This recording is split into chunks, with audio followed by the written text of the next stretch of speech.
बिस्मिल्लाहिर्रहमानिर्रहीम। शुरू अल्लाह के नाम से जो बड़ा मेहरबान और नहायत रहम करने वाला है। उर्दू वॉइस के मोहतरम अज़ीज़ दोस्तों, अस्सलाम वालेकुम। मोहतरम नाज़रीन, आज की इस वीडियो में हम पेश करने जा रहे हैं एक ऐसा वाक़या जिसे सुनकर आप हैरत में पड़ जाएंगे। ये वाक़या है एक शराबी की कब्र का और इस कब्र पर भौंकने वाले कुत्तों का। इस वाक़े को मुकम्मल तौर पर समझने के लिए इस वीडियो को एंड तक ज़रूर देखें। मोहतरम नाज़रीन, एक नौजवान गांव से बाहर एक फैक्ट्री में मुलाजमत करता था, तो लिहाजा इसे अपने गांव से निकल कर फैक्ट्री जाने के लिए कुछ सफ़र करना पड़ता था। यह किसी भी गाड़ी या सवारी का सहारा नहीं लिया करता था, बल्कि रोज़ाना पैदल ही अपने काम पर जाया करता था। इसका ये कहना था कि यूं पैदल जाने से मेरी वर्जिश भी हो जाती है और इंसान फुर्तीला भी रहता है। क्योंकि इसका गुज़र गांव के खेतों और हरियाली में से होता था, तो ये ख़ुद को इंतहाई ताज़ा तब महसूस करता था। गांव के बाहर की जानिब एक कब्रिस्तान भी मौजूद था, चनाचा ये बाहर से गुज़रते हुए अहले कबूर को सलाम भी कर दिया करता था और उनके हक़ में दुआ भी किया करता था। लेकिन दोस्तों, पिछले 3 रोज़ से रोज़ाना की बुनियाद पर एक इंतहाई अजीबो गरीब वाक़या पेश आ रहा था, जो कि इसको समझ नहीं आ रहा था कि कुछ इस मामले की आखिर वजूहात क्या है, क्योंकि आज तक तो कभी ऐसा नहीं हुआ था। क्योंकि इसको तकरीबन 10 साल का अरसा गुजर चुका था, क्योंकि वो रोज़ाना अपनी फैक्ट्री जाते हुए इस कब्रिस्तान से गुजरा करता था और शाम को फैक्ट्री से घर वापस आने पर भी ये इसी कब्रिस्तान से गुजर करता था। दोस्तों, कुछ यूँ हो रहा था कि पिछले 3 रोज़ से जब भी वो कब्रिस्तान के पास से गुजरता तो इसको कब्रिस्तान के अंदर से कुत्तों के भौंकने की आवाज़ें आने लगती हैं। चुनाचा वो परेशान तो था। कब्रिस्तान के अंदर आवारा कुत्ते तो होते हैं, लेकिन वो इतने ज़ोर से भौंकते नहीं हैं और ना ही वो इतना शोर मचाया करते हैं, क्योंकि कब्रिस्तान तो वैसे भी शहर खामोशा कहा जाता है। तो फिर शहर खामोशा के अंदर ये कुत्ते इतने क्यों ज़्यादा भौंक रहे हैं?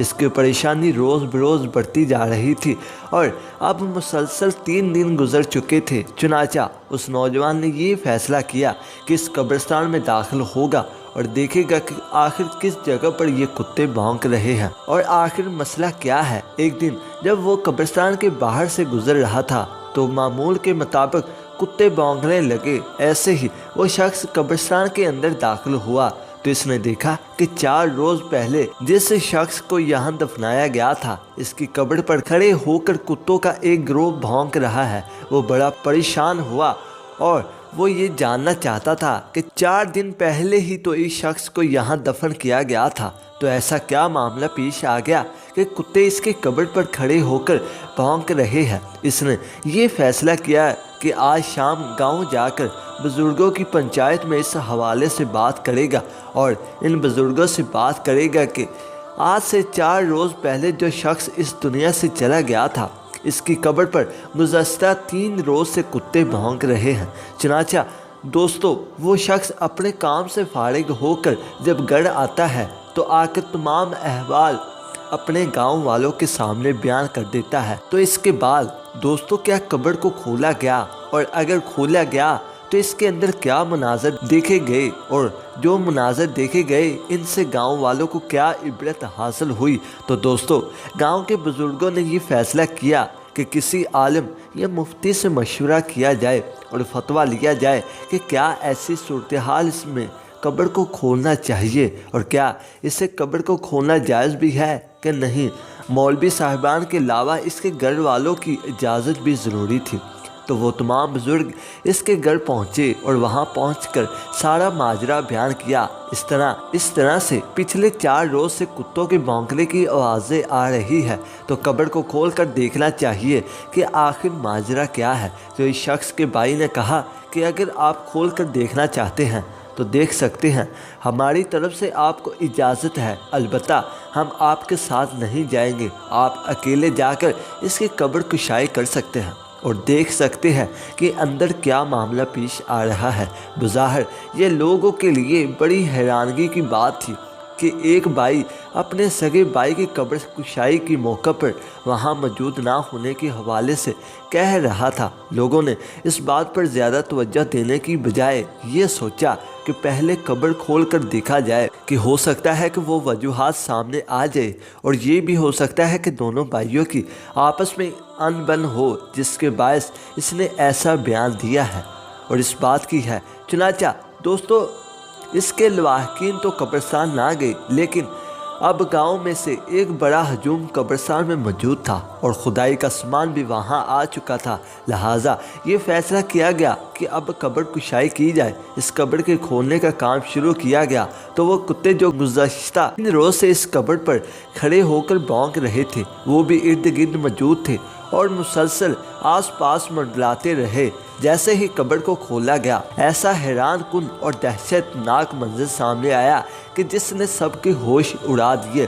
جب اس قبر سے مٹی ہٹائی گئی اور مٹی کے نیچے سے پتھر ہٹائے گئے تو دیکھا کہ اس قبر کے مردے کو سور کھا رہے ہیں، یعنی اس مردے کے جسم کو ایسے جانور کھا رہے ہیں جن کا دین اسلام میں بھی نام لینا ناجائز ہے۔ تو یہ منظر دیکھ کر وہاں پر موجود تمام لوگوں کی چیخیں نکل گئی اور لوگ فوراً اپنے گھر کو واپس بھاگے۔ چنانچہ لوگوں نے اسی بات میں عافیت جانی کہ اس کی قبر کو جتنی جلدی ہو سکے بند کر دیا جائے، لیکن سوال یہ تھا کہ اس شخص نے ایسا کیا گناہ کیا تھا کہ اس کو ایسے قبر میں سزا دی جا رہی تھی۔ اب دوبارہ اہل علاقہ اور اہل گاؤں اکٹھے ہوئے اور اس شخص کے گھر پر دوبارہ گئے، دستک دی اور سوال کیا کہ تمہارے بھائی نے آخر ایسا کیا کیا جس کے باعث اس پر اتنا سخت عذاب نازل ہوا ہے کہ اس کے مرنے کے بعد صرف 3 دن کے اندر ہی اسے سور کھا رہے ہیں اور اس کی قبر پر کتے کھڑے ہو کر بھونک رہے ہیں۔ تو وہ شخص کہنے لگا کہ میں جانتا تھا کہ آپ کی آنکھوں کے آگے ایسا ہی کوئی منظر آئے گا، اس لیے میں نے آپ کے ساتھ جانے سے انکار کر دیا تھا کیونکہ میں اس کی وجہ جانتا ہوں۔ لوگوں نے سوال کیا کہ بتاؤ آخر اس کی وجہ کیا ہے؟ تو اس نے کہا کہ میرا بھائی کوئی شریف آدمی نہیں تھا، وہ دراصل ایک شرابی تھا جو کہ سارا دن شراب کے نشے میں دھت رہتا تھا۔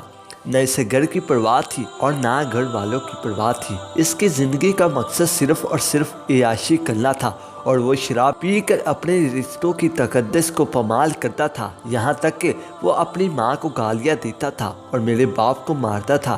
جب کبھی اسے نشہ خریدنے کے پیسے نہ ملتے تو وہ اپنی بہن کو بیچنے کے لیے بازار تک جایا کرتا تھا۔ یہ اس کے گناہ تھے کہ جس کی وجہ سے آج وہ قبر میں اتنے سخت عذاب میں مبتلا ہے، اور ہم جانتے تھے کہ اس کا انجام یہی ہونے والا ہے۔ تو دوستو آج کے اس واقعے کے بعد آپ کو اس بات کا ادراک ہو چکا ہوگا کہ شراب نوشی اور دیگر نشے کتنے برے ہیں کہ انسان اگر دنیا میں اس طرح سے کرتا ہے تو مرنے کے بعد اسے کتنے سخت عذاب میں مبتلا ہونا پڑتا ہے۔ اس واقعے سے ہمیں پتہ چلتا ہے کہ دین اسلام نے شراب نوشی کو کیوں حرام قرار دیا ہے اور کیوں اس سے اتنا دور رہنے کا حکم دیا ہے۔ اسلام میں کہا گیا ہے کہ جو شخص حالت نشہ میں ہو 40 روز تک اس کی نماز قبول نہیں ہوتی۔ تو اس سے اندازہ لگا لیجئے کہ یہ نشہ کس قدر مہلک ہے۔ اللہ تعالی ہم سب اس نشے سے اور اپنی ناراضگی سے اور قبر کے عذاب سے اپنی پناہ میں رکھے اور ہمیشہ ہم پر اپنی رحمتوں کا سایہ برقرار رکھے۔ آمین ثم آمین۔